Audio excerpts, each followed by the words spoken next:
Greetings, YouTube. A friend of mine asked me to tell her a story, so I'm going to oblige. In September of 2003, my wife and I had been seeing each other for like almost 7 years, I think it was. And in that time, I had fallen completely and utterly in love with her, as I still am. And I would have married her after the first year, because I was committed. My wife was a bit gun-shy when it came to commitment.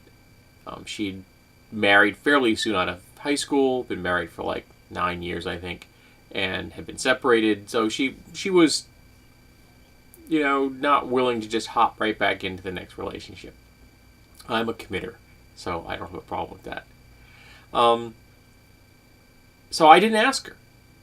And I knew if I did, she'd probably scurry away into the underbrush. So I just waited. I figured eventually she'd come around. And in September of 2003, I was at her apartment. We were living separately at that time. She lived in Maine, because that's where her job was, and I lived in New Hampshire. So our relationship was surviving being fairly far apart from each other. It was like an hour, 15 minutes or so between each other. Not a huge distance, but I hate driving. So the fact that I would drive up there every other weekend was kind of annoying, to me at least. So I had a fondness for her apartment. A little tiny basement apartment. I thought it was kind of cool looking. Even though the floor sloped like this, it was amazing. She said she had a birthday present for me. Cool, it was my birthday. So, that was not a real shock there. So she said, sit down, close your eyes. So I sat at the kitchen table, I closed my eyes. And I heard a crinkle. And she was walking rather slowly. Because at the time, she had one of those big plastic stupid boots that you get on your ankle or your leg when you have a broken limb, but they don't put a cast on you. And she had broken her ankle by being on a trampoline with 3 other people. And if I'd known this before she got on the trampoline, I would have said, don't do that. Because I've actually trained on real trampolines in high school, and Olympic, full-size trampolines. And 2 people on a trampoline is dangerous. But she was on there with 3. Broke her ankle, ended up with a L-shaped bracket and 6 screws in her bone to hold it all together. So I can hear her kind of crump, crump, crump, hobbling up to me with this crinkly sound. I'm thinking, okay, it's a gift in a bag, cool. And there's a little bit of fumbling for a moment, and then she says, okay, open your eyes. I open my eyes, and she's now in front of me, kneeling, which is, again, some of a large effort for her, seeing as she has this big plastic boot on her foot, rather.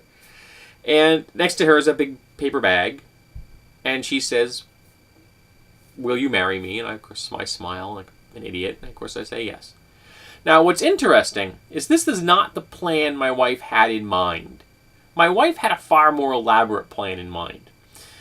She had finally decided to ask me. She wanted to make it really memorable. Now, frankly, the fact that she asked me and then, gave me a copy of the Oxford English Dictionary, which you can see right over my shoulder, right there, that 2 blue objects, the little gold squiggles. Those are the 2-volume set, 1974 set of the Oxford English Dictionary. That was my engagement gift. She had planned on us going to a star viewing. There was a guy who had set up a rather expensive personal telescope and hooked it to his computer so that he could take shots of the sky, then he put them onto a big screen so it was like an audience could then look at it, and then he'd talk about the stars and stuff. He was a bit of an amateur astronomer of his own. I think he might have had a degree in it or something or other. But her plan was we were going to go, and he was going to start his show, and then he was going to say, oh, there's a message coming in.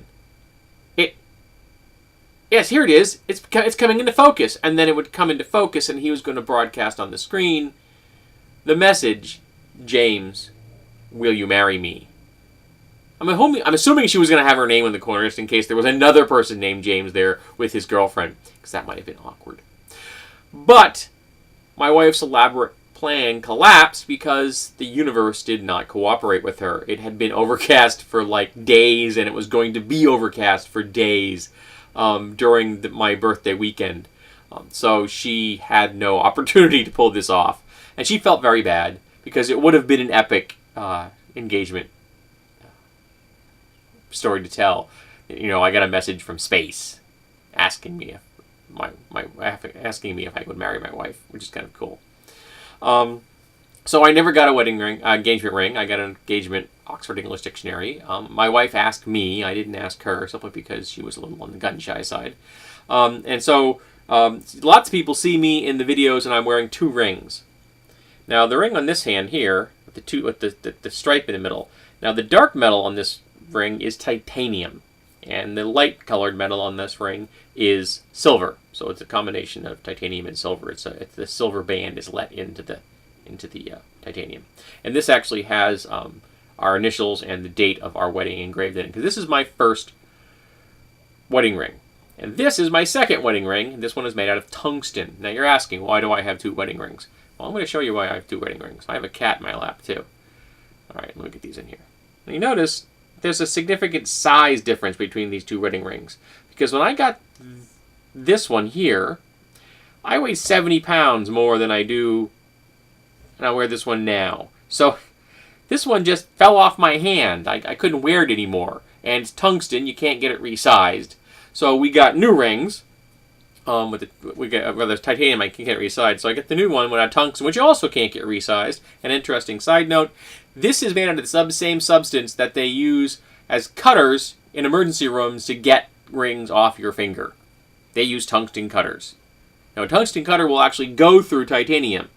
A tungsten cutter will not go through tungsten. So if I ever get myself in a situation where I need this ring off, I'm losing the finger. That's commitment, folks. But it's also really interesting because it's the hardest, heaviest common metal you're ever going to encounter. In fact, this thing weighs well over twice what this ring does. It's kind of interesting if you hold them. So I wear 2 wedding rings. So I'm really committed to my relationship. So this has been an absolute and complete, total personal ramble. So if anyone is interested in this kind of thing, I apologize. But my friend Amelia asked me to tell her the story of how I had gotten engaged.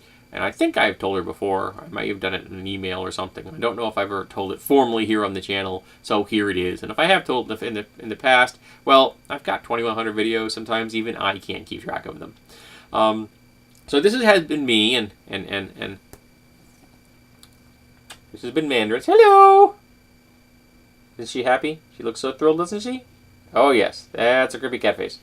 So I hope that all of you are having a pleasant day.